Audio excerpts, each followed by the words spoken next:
Decision 2020 now, masks were optional, but legal waivers were required today at Vice President Mike Pence's rally in Waukesha.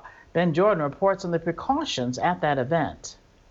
Around 400 supporters showed up to see Vice President Pence today, but only about 250 of them were allowed inside this hotel ballroom for his speech.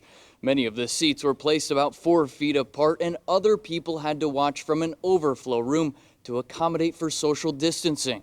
It is great to be back in the Badger State as we celebrate faith in America. Vice President Mike Pence returned to Wisconsin to launch his Faith in America tour today in an effort to re-elect President Trump. 40 states, just like Wisconsin, are opening up again. He spent most of his time at the podium touting the president's efforts to contain the coronavirus, but now he believes it's time to reopen America and rebuild the economy. But I see that love of freedom. The pandemic was top of mind for supporters as they had their temperatures checked, and they had to agree not to sue the president's campaign or this hotel if they contract coronavirus, and it's traced back to this rally. I don't think it's necessary, but I'm okay with doing it just because I want to get in and see. Greg Millen also thought the precautions were too much. I'm afraid that a lot of people just still live in fear rather than accepting the fact that this is manageable and it matures itself and moves on. Hand sanitizer and masks were made available to attendees. However, very few wore them inside. Do you plan to wear a mask today?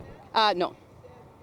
I'll do the social distancing, but no. While Pence wrapped up his speech, Black Lives Matter! Black Lives Matter! dozens of protesters lined the property, calling for racial equality after the death of George Floyd. Pence called Floyd's death a tragedy, but he says President Trump will not stand for looting or efforts to defund police.